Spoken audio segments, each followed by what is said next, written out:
সম্মানিত দর্শক শ্রোতা মণ্ডলী, আসসালামু আলাইকুম ওয়া রাহমাতুল্লাহি ওয়া বারাকাতুহু। আজ পবিত্র কোরআনের এমন এক আমল আপনাদের সামনে উপস্থাপন করব, যে আমলটি করলে দুনিয়ার তামাম সফলতা আপনার কদমে এসে চুমু খাবে। যে আমলের ব্যাপারে রাসূলুল্লাহ সাল্লাল্লাহু আলাইহি ওয়াসাল্লাম সাহাবাগণকে শিক্ষা দিয়েছেন, আর রাসূলের সেই শিক্ষায় শিক্ষিত হয়ে সকল সাহাবা সফলতার উচ্চস্থান অর্জন করেছে। কিয়ামত পর্যন্ত তাদের সেই সফলতা আমাদের জন্য উদাহরণ হয়ে আছে। আজ পিএইচডি ডিগ্রি অর্জন করেছেন, নামাজ পড়ছো কিনা প্রশ্ন করলে বলে এসব করার সময় আছে নাকি। আজ দুনিয়া প্রযুক্তির উৎকর্ষে কত আগে চলে গেছে, মানুষ চাঁদে চলে গেছে। সকাল সন্ধ্যায় মসজিদে গিয়ে সিজদা করে কেঁদে কেঁদে দুই ওয়াক্তের দুই লোকমা খাবার জোগাড় করা, এসব হলো ফকির মিসকিন মূর্খদের কাজ। নাউজুবিল্লাহ। যার মুখ দিয়ে এমন কথা বের হয়, সে যতই ডিগ্রি অর্জন করুক না কেন, সে কখনো সফল নয়, তার জন্মই বৃথা। সফল তারা যারা নবীর শিক্ষায় শিক্ষিত হয়ে ছাগল ভেড়ার রাখাল থেকে উঠে এসে আল্লাহ ও আল্লাহর রসুলের জ্ঞানে জ্ঞানী হয়ে সারা বিশ্বকে শাসন করেছে। আর সেই শাসন আজও বিশ্বের জমিনে সকল শাসকদের জন্য আদর্শ হয়ে বেঁচে আছে। আপনারা হয়তো বুঝতে পারছেন আমি কার কথা বলছি। তিনি হলেন ইসলামের দ্বিতীয় খলিফা হযরত ওমর ফারুক রাদিয়াল্লাহু তাআলা আনহু। হযরত ইমাম হাসানকে একদিন আমিরুল মুমিনিন হযরত ওমর রাদিয়াল্লাহু তাআলা আনহু বলেন, হাসান, আজ আমি আমিরুল মুমিনিন, আমি আজ অর্ধ বিশ্ব শাসন করছি। এর পিছনে আমার কোনো যোগ্যতা নাই, আমার কোনো পিএইচডি ডিগ্রি নাই। আমাকে আমার পিতা ছাগল ও মেষ চড়াতে পাঠাতেন, আমি তো ঠিকভাবে মেষও চড়াতে জানতাম না, ছাগলও চড়াতে জানতাম না, কিন্তু আজ আমি বিশ্ব শাসন করছি। এসব হলো তোমার নানাজান বিশ্বনবী হযরত মুহাম্মদ সাল্লাল্লাহু আলাইহি ওয়াসাল্লামের সদকা। সুবহানাল্লাহ। আজ সকলেই নিজ নিজ স্থান থেকে কামিয়াবির জন্য আপ্রাণ চেষ্টা করে। এই প্রজেক্টে যদি সফল হয়ে যায়, সামনের পরীক্ষাটিতে যদি সফল হয়ে যায়, আর সফলতার জন্য যদি কোনো হারাম পন্থাও অবলম্বন করতে হয়, তাতেও মানুষ পিছপা হয় না। দিন দিন ধোঁকাবাজের উপর ধোঁকাবাজ সৃষ্টি হচ্ছে, প্রতারকের উপর প্রতারক সৃষ্টি হচ্ছে। আজ সফল ব্যবসায়ীদের যদি প্রশ্ন করেন, যে সব ব্যবসায়ী সুদি টাকা ছাড়া ব্যবসায় সফল হয়েছেন, যেসব ব্যবসায়ী সুদি টাকা ছাড়া ব্যবসায় সফল হয়েছেন, তারা হাত উঠান। কারো সাহস নাই হাত উঠাবে। যদি কেহ উঠায় তাহলে সে অবশ্যই আল্লাহর ওলি হবে। হযরত আবু বকর রাদিয়াল্লাহু তাআলা আনহু, যিনি জান্নাতের সুসংবাদ প্রাপ্তদের একজন, তিনি একটি চড়ুই পাখিকে উদ্দেশ্য করে বলেছিলেন, কি ভালোই হতো যদি তোমার মতো চড়ুই হতাম, আখিরাতে আমার হিসাব নিকাশ হতো না। আর মাত্রাতিরিক্ত কান্নার কারণে হযরত ওমর রাদিয়াল্লাহু তাআলা আনহুর চেহারায় দাগ পড়ে গিয়েছিল। তিনি কোরআনের আয়াত শুনে ভয়ে বেহুশ হয়ে যেতেন। হযরত আলী রাদিয়াল্লাহু তাআলা আনহু আল্লাহর ভয়ে তাকওয়া অবলম্বন করতে গিয়ে মলিন চেহারা ধারণ করেছিলেন, যা শাহাদাতের পূর্ব পর্যন্ত বহাল ছিল। এই সময়কালে কেউ তাকে হাসতে দেখেনি। আল্লাহ তাআলা সূরা হুজুরাতে ইরশাদ করেন 13 নম্বর আয়াতে, ইন্না আকরামাকুম ইনদাল্লাহি আতকাকুম, তোমাদের মাঝে সে ব্যক্তি আল্লাহর কাছে অধিক সম্মানিত যে তোমাদের মধ্যে অধিক মুত্তাকি। সম্মানিত দর্শক মণ্ডলী, হ্যাঁ, আজ আমি সেই কথাই বলবো যা আল্লাহ পবিত্র কোরআনে বলেছেন, সেই সূত্রই বলবো যা আল্লাহ কোরআনে ঘোষণা দিয়েছেন, আর তা হলো তাকওয়া। যে তাকওয়ার ফলে সফলতা আপনার পায়ে এসে চুমু খাবে। আমি শেষে এই তাকওয়া অর্জন কিভাবে করতে হয় সে ব্যাপারে আলোচনা করব। তার আগে আল্লাহ তাআলার ঘোষণা শুনুন। আল্লাহ তাআলা ইরশাদ করেন, ওয়াত্তাকুল্লাহা ইয়া উলিল আলবাব লাআল্লাকুম তুফলিহুন, হে জ্ঞানীরা, আল্লাহকে ভয় করো, তাকওয়া পরহেজগারি অবলম্বন করো, তুমি সফলতা লাভ করবে। কামিয়াবি সফলতা তোমার পায়ে এসে তোমার কদমে এসে চুমু খাবে। সুবহানাল্লাহ।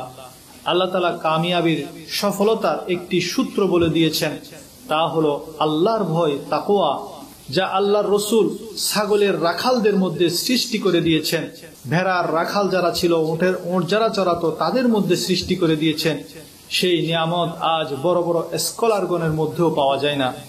যে জ্ঞান আপনাকে আল্লাহ থেকে দূরে সরিয়ে দেয়, সেটা জ্ঞান নয়, সেটা হলো জাহান্নাম ক্রয় করা। এবার আসুন আমরা দেখি এই তাকওয়া কিভাবে অর্জন করা যায়, তার পদ্ধতি কি।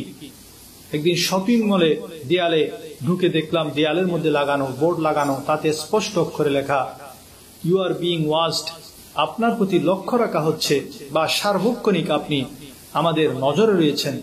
বাস এটুকুই, কোনো সিকিউরিটি গার্ড নেই, পুলিশ নেই, শুধু এটুকু লেখা যে আপনাকে নজরদারি করা হচ্ছে। প্রবেশকারী বোর্ডের লেখা পড়েই বুঝতে পারে যে গোপন ক্যামেরার মাধ্যমে তার প্রতিটি কার্যকলাপ লক্ষ্য করা হচ্ছে, ফলে সে তৎক্ষণাৎ সতর্ক হয়ে যায়, এমন কোনো কাজ করে না যার ফলে তাকে জবাবদিহি বা গ্রেফতারের সম্মুখীন হতে হবে। লেখাটি পড়ে আমি ভাবলাম, এই বোর্ডের কারণে এখানে প্রবেশকারী সবাই সতর্ক হয়ে চলে। আহা, এই অনুভূতিই তো রাসূলুল্লাহ সাল্লাল্লাহু আলাইহি ওয়াসাল্লাম আমাদের শিক্ষা দিয়েছেন যে you are being watched by Allah Taala. Allah তাআলা সব সময় তোমাকে দেখছেন। আমাদের সবার মনে যদি এই চেতনা সদা জাগ্রত থাকে যে প্রতিটি মুহূর্তে আল্লাহ তাআলা আমাকে দেখছেন, তাহলে আমাদের সকল সমস্যা দূর হয়ে যাবে। কেউ কারো উপর জুলুম করবে না, একে অপরের হক নষ্ট করবে না, আল্লাহ তাআলার কোনো বিধান লঙ্ঘন করবে না। কেবল এই একটি জিনিসই মানুষকে অন্যায়, অপরাধ, পাপাচার, সীমা লঙ্ঘন থেকে বিরত রাখতে পারে। এরই নাম হলো তাকওয়া। নবীগণের মেহনত এবং নবী প্রেরিত হওয়া ও কিতাব নাজিল হওয়ার মূল উদ্দেশ্য হলো মানুষের অন্তরে তাকওয়া সৃষ্টি করা। হযরত ওমর রাদিয়াল্লাহু তাআলা আনহু তার খেলাফতকালে লোকজনের খোঁজ খবর নেওয়ার জন্য রাতের বেলা মদিনা মুনাওয়ারায় টহল দিতেন। এক রাতে তাহাজ্জুদের পর টহল দিচ্ছিলেন, হঠাৎ লক্ষ্য করলেন একটি ঘর থেকে কথাবার্তার শব্দ শোনা যাচ্ছে। সাধারণ অবস্থায় কারো ব্যক্তিগত কথা আড়ি পেতে শোনা জায়েজ নয়, কিন্তু দায়িত্বশীল ব্যক্তির জন্য প্রয়োজনের ক্ষেত্রে অনুমতি আছে। তো কথাবার্তার ধরন শুনে তার কৌতূহল হলো। তিনি ঘরের দেয়াল ঘেঁষে দাঁড়ালেন এবং শুনতে পেলেন এক বৃদ্ধা তার মেয়েকে বলছে, বেটি, আজ তো উটের দুধ কম হয়েছে, এত অল্প দুধ বিক্রি করে দিন কাটানো সম্ভব হবে না, তাই দুধের সাথে একটু পানি মিশিয়ে দাও। মেয়ে উত্তরে বলল, মা, আমিরুল মুমিনিন তো দুধের সাথে পানি মেশাতে নিষেধ করেছেন। বৃদ্ধা বললেন, আমিরুল মুমিনিন কি আমাদের দেখছেন? তিনি হয়তো নিজ ঘরে ঘুমিয়ে আছেন, তুমি নিশ্চিন্তে পানি মেশাতে পারো। এবার মেয়ে বলল, মা, আমিরুল মুমিনিন এখানে নেই এবং তার কোনো লোকও নেই, কিন্তু আল্লাহ তাআলা তো আছেন, তিনি তো দেখছেন, তার কাছে আমরা কি জবাব দেব? ওমর রাদিয়াল্লাহু তাআলা আনহু দেয়ালের উপাস থেকে সব কথা শুনতে পাচ্ছিলেন।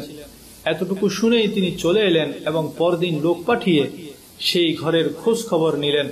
তারপর বৃদ্ধার কাছে পয়গাম পাঠালেন যে আপনি সম্মত হলে আপনার মেয়ের সাথে আমার ছেলের বিয়ে দিতে চাই। এভাবে তাকওয়ার বদৌলতে মেয়েটি আমিরুল মুমিনিনের পুত্রবধূ হওয়ার সৌভাগ্য অর্জন করল। এই বরকতময় ঘরের তৃতীয় পুরুষে জন্মগ্রহণ করলেন খলিফা ওমর বিন আব্দুল আজিজ রাহমাতুল্লাহ আলাইহি, যাকে পঞ্চম খলিফায়ে রাশেদা বলা হয়। তো মানুষের অন্তরে সর্বক্ষণ এই ধ্যান জাগরুক থাকা যে আল্লাহ তাআলা আমাকে দেখছেন, এরই নাম হলো তাকওয়া।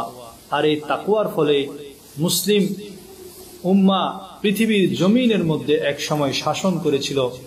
যার তাদের তাকওয়া বেশি ছিল, তাই তারা সারা বিশ্বের মধ্যে তারা ক্ষমতাধর ছিল। আজ মুসলমানদের মাঝ থেকে তাকওয়া হারিয়ে গেছে। ইহুদি, নাসারা, বেদিনরা বিভিন্নভাবে মুসলমানদের মধ্য থেকে এই তাকওয়াকে কেড়ে নেওয়ার জন্য নানা ষড়যন্ত্রে লিপ্ত আছে। এই তাকওয়াই হলো মুসলমানদের সবচেয়ে বড় শক্তি।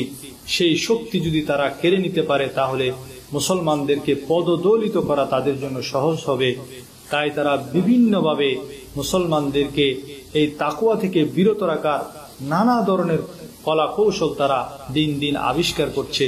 আর যাতে আমাদের মুসলমানরা না বুঝে ঢুকে যাচ্ছে এবং তারা তাকওয়া থেকে বিরত হয়ে যাচ্ছে, আল্লাহর জিকির, আল্লাহর ভয় থেকে তারা দূরে সরে যাচ্ছে। আল্লাহ রব্বুল আলামিন আমাদেরকে বুঝার এবং আমল করার তৌফিক দান করুন। আমিন। ওয়া মা আলাইনা ইল্লাল বালাগুল মুবিন।